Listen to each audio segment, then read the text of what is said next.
He was the kind of face you never forgot, even if you couldn't always place his name right away. A performer who brought chaos, pain, and raw emotion to the screen so convincingly that it felt uncomfortably real. And now, at just 46 years old, James Ransone is gone, leaving fans stunned and asking the same question: how did someone so talented disappear so quietly? For years, Ransone built a career playing broken, complicated characters in some of television and film's darkest stories. From the streets of The Wire to the haunting world of modern horror, he became known for roles that carried emotional weight most actors avoided. But behind those unforgettable performances, there was a side of his life the public barely saw. And when news broke about what really happened in his final days, it forced fans to look back at his career in a completely different way, because the signs, some believe, may have been there all along. Long before horror fans rediscovered him, James Ransone became unforgettable as Ziggy Sobotka on The Wire. Ziggy wasn't a hero, and he wasn't meant to be liked. He was reckless, insecure, desperate to be taken seriously in a world that kept laughing him off. And Ransone didn't soften any of that. He played Ziggy with such raw frustration that viewers either hated the character instantly or felt deeply uncomfortable watching him fall apart. What made the performance hit harder over time was how real it felt. Ziggy wasn't written as a stereotype or a plot device. He was a slow burn, someone unraveling in plain sight. Fans later pointed out how Ransone's body language, sudden emotional shifts, and explosive moments made Ziggy feel less like a TV character and more like a real person losing control. It was the kind of role that sticks with you long after the episode ends. Years later, as news of Hey, Ransone's what's up, passing everybody? spread, This is many James fans Ransone, went back to and I those Wire can't wait scenes to with a meet all different of you at perspective. Spookala Some said in it felt Tampa, eerie. Florida Others said it on felt heartbreaking. Friday the Not 4th because and Ziggy Saturday the predicted 5th anything, but of because April, Ransone so had always can't been wait to willing meet to all. go to emotional places most actors avoided, and that intensity would follow him into every role that came next. Years after The Wire, James Ransone suddenly found himself in front of a completely new audience. Horror fans began to recognize his face again, this time as the older version of Eddie Kaspbrak in It, Chapter 2. The role brought him back into the spotlight, and for many viewers, it felt like a quiet comeback. He didn't play Eddie as a fearless hero. Instead, he leaned into anxiety, trauma, and the lasting scars of childhood fear, making the character feel painfully human. That performance opened the door to more horror projects, including Sinister and The Black Phone. Ransone became known for showing up in stories that were unsettling not just because of monsters, but because of emotional dread. His characters often looked exhausted, haunted, and worn down by things they couldn't escape. Fans started to notice a pattern. Whenever a story needed someone to carry deep psychological weight, Ransone was the one called in. At the same time, his work in indie films like Tangerine showed another side of him. He moved effortlessly between gritty realism and supernatural fear, never chasing mainstream stardom, just strong material. It earned him respect, but not always stability, and as his reputation for intense roles grew, so did questions about what that constant emotional load might be costing him behind the scenes. James Ransone's career never moved in a straight line, and that was by design. He didn't chase safe roles or polished images. His early breakout in Ken Park immediately set him apart, a raw, controversial project that showed he was willing to step into uncomfortable territory before most actors would even consider it. From that point on, his path stayed unpredictable. Instead of locking himself into one genre or network, Ransone bounced between prestige TV, low-budget indies, and dark studio films. One year, he'd appear in a respected HBO drama. The next, he'd show up in a gritty indie that barely got mainstream attention. Industry watchers have said he was the kind of actor directors loved, but studios didn't quite know how to package. Over time, fans began to speculate that he was being quietly typecast, always the troubled guy, the volatile outsider, the character spiraling just beneath the surface.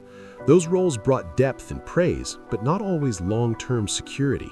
And while others from his generation climbed into blockbuster franchises, Ransone stayed on the margins, choosing intensity over predictability.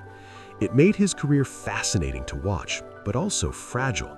Because when Hollywood doesn't know where to place you, the work can slow down without warning. And as the roles became more scattered, something else began to change too.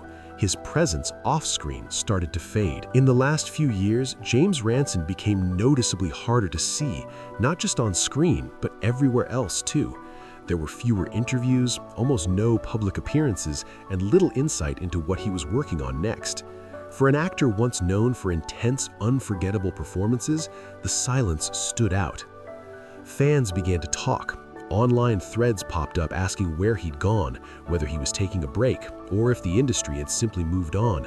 Some noticed he wasn't promoting new projects the way other actors did. Others pointed out that he seemed completely disconnected from social media, a rarity in an era where visibility often equals opportunity. None of it came with clear answers. It's important to say there were no official statements, no confirmed reports of anything being wrong, but concern doesn't always need proof to grow. Longtime fans who had followed his career from The Wire onward felt something was off, like someone who had slowly stepped away without saying goodbye. And then, without warning, that quiet ended in the most devastating way possible, with news that would leave the entire fan base stunned. On December 19th, the world learned that James Ransone had died at the age of 46. Authorities described it as an apparent self-inflicted incident, a loss that shocked both fans and colleagues alike. The news hit social media immediately, with fans struggling to process how someone who felt so full of life on screen could disappear so suddenly in real life. Tributes poured in from the industry. HBO shared a heartfelt message on X, posting a photo of Ransone as Ziggy Sobotka and simply writing, "In loving memory of James Ransone." Blumhouse, the production company behind The Black Phone and Sinister, also expressed sadness, noting how grateful they were to have worked with him and offering condolences to his loved ones. The statements highlighted a career full of memorable performances and undeniable talent, but they also underscored the suddenness of his passing. There were no long explanations, no clues left behind, just a shockwave of grief from those who admired his work and the sense that the industry had lost someone truly irreplaceable.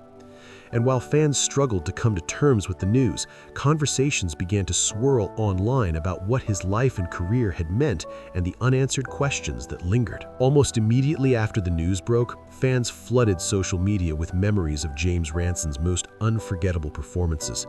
Clips from The Wire and It Chapter 2 resurfaced, with many commenting on how deeply his characters had resonated with them. Some called his death devastating or unfair, expressing disbelief that someone who brought so much intensity and humanity to the screen could be gone so soon. Online discussions also raised questions about the industry itself. Fans speculated whether Hollywood had failed actors like him, those brilliant but unconventional performers who never quite fit the mainstream mold.